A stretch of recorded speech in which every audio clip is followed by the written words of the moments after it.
Hey web slingers, it's Charlie. So big news, Tom Holland is our new Spider-Man. We're gonna see him for like the next 4 movies, probably Avengers Infinity War 2. In case you have no idea what I'm talking about, Marvel just confirmed that Tom Holland is gonna be the new Spider-Man, and then he'll go on to do a new Spider-Man trilogy at Sony starting in 2017. If you have no idea who Tom Holland is, you've never seen him before, Wolf Hall is like the biggest thing that he's done recently. But he actually just made a movie with Thor, which is kind of funny, with Chris Hemsworth. It's called In the Heart of the Sea. It's not out till December, so you can't see it yet, but you can go see it later this year. I just think it's funny the way the Avengers bump into each other when they're doing other movies. Like Robert Downey Jr. and Mark Ruffalo doing Zodiac way before they ever did the Avengers together. That was actually, Robert Downey Jr. did that movie before he became Iron Man. The director they picked for the first Spider-Man film is also relatively unknown. His name is John Watts. He did this movie called Cop Car that's going to be out in August. It's not like a huge studio blockbuster film or anything like that. Marvel is just continuing the tradition of raising new talent rather than picking, big stars right now.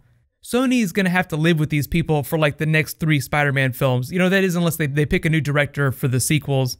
But Marvel deserves a lot of the credit for picking these unknown actors and directors. There's a couple reasons they do that. One, it's really expensive to hire the biggest star and the biggest directors on the planet, so they find someone new, they have to pay him way less. The other big reason is because they're looking for a fresh voice. Like, when you hire Steven Spielberg to direct all your movies, you'll get a good movie, but it's gonna be his story every single time. That was one of the big criticisms when J.J. Abrams was picked to direct the new Star Wars film. It's like, does J.J. Abrams get to re-envision the entire sci-fi movie universe for the planet now? Marvel, very wisely, doesn't pick any one person to do every single movie that they do. As much as these are big franchise films, and you can predict a lot of what the plot is going to be, each new director brings something fresh to the characters. Really, the best example of Marvel raising new talent is with Robert Downey Jr. and Iron Man. He'd done a whole bunch of stuff. He had this huge career behind him. He was a child actor. But when they hired him, his career was on life support, and he was almost uninsurable. Studios can't hire actors if they can't insure them. Behind the camera, James Gunn is probably like the best success story. He had a really solid track record with his smaller movies, but Guardians of the Galaxy, very different story. $150 million giant studio film. Marvel's real talent is in finding like really amazing, talented, creative people and raising them up, giving them opportunities. James Gunn even said, throughout the whole process of making Guardians of the Galaxy, Marvel had this giant support system in place, but he was largely left to his own devices to find the creative voice of the film.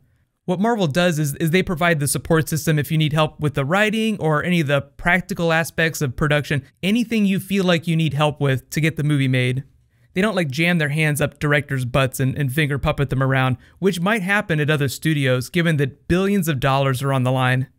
I've already done a couple Spider-Man Civil War videos, but the biggest question mark this whole time is the actor that they're going to go with, because that will largely inform what the character is going to look like.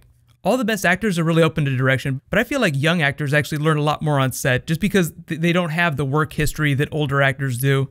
So even if you don't feel like Tom Holland is ready for like the crazy action of an Avengers franchise, Marvel and Sony can train him to do that. When he's got the mask on, they can totally put a stunt person in there and just have him do voiceover. Ever since they announced this Sony-Marvel collaboration with Spider-Man, Kevin Feige's been talking about his vision for the Spider-Man character though. He'll be the most classic, wisecracking, quipping version of the character that you can remember. My mind, since I'm a younger person, goes to Bendis' Ultimate Spider-Man run. I would just read that because it's a high school Peter Parker that feels like a high school Peter Parker. Spider-Man is a superhero, but for the most part, he's a kid in high school, so he's going to experience a lot of typical high schooler problems. That's really what's going to set him apart from these other Avengers characters. I know you guys are all probably wondering what the dynamic is going to be between him and the other Avengers, because they'll be like almost too old to be considered his big brothers. Most of the actors that play the Avengers in real life, not including like Mark Ruffalo, Robert Downey Jr., are in their early to mid-30s. I mean, they're still pretty younger, but they're quite a bit older. Robert Downey Jr. is almost old enough to be Tom Holland's father. So you can guess how they might play on that idea in Captain America Civil War. In the comic books, in comic book Civil War, Spider-Man is a little bit closer to Tony Stark in age in Captain America, so they're kind of like big brothers. The movie seems like it's widening that gap, so you have Captain America dad versus Iron Man dad. But for the most part, I'm not expecting Spider-Man to have the same role in Civil War as he did in the comics. Remember, Marvel's job is to just introduce the character and give you an idea for what the tone is going to be, then he'll go on to the Sony franchise where they'll really develop him. Really, I feel like if you want to compare Captain America Civil War to the comics, you have to think of the Spider-Man role more as going to Black Panther, because that's Marvel's character that they own 100% of. Vibranium is now the most precious resource in the Marvel Universe, so naturally Black Panther, being the person who controls access to that, is going to be a very important person to the Avengers. I mean, think about it. Iron Man builds himself a new suit every single movie. Why wouldn't the next one be Vibranium? But for all intents and purposes, expect to see Spider-Man in a relatively minor but important role in Civil War.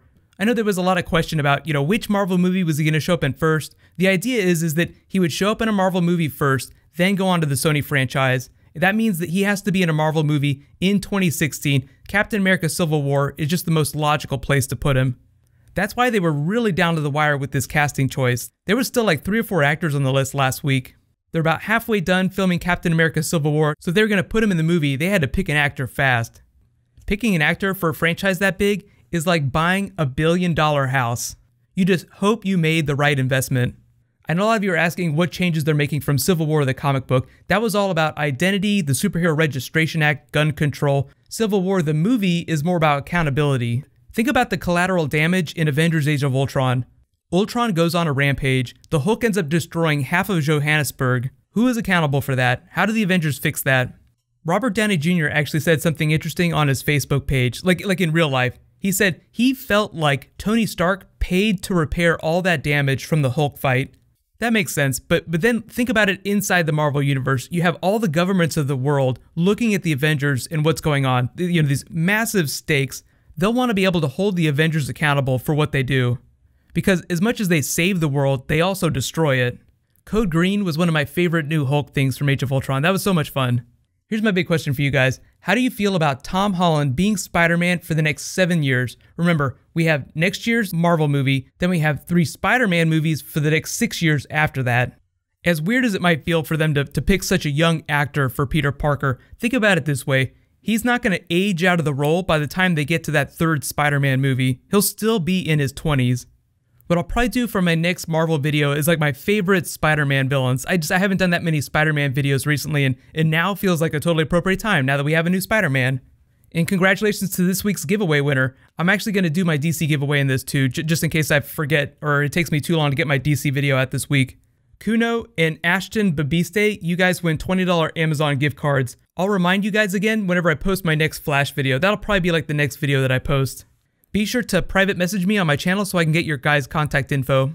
But I'll also be doing, Flash and Arrow videos this week. I know last week I didn't do an Arrow video. Now that we're kind of like through the Game of Thrones corridor, I can ease off of that and start doing some more comic book stuff.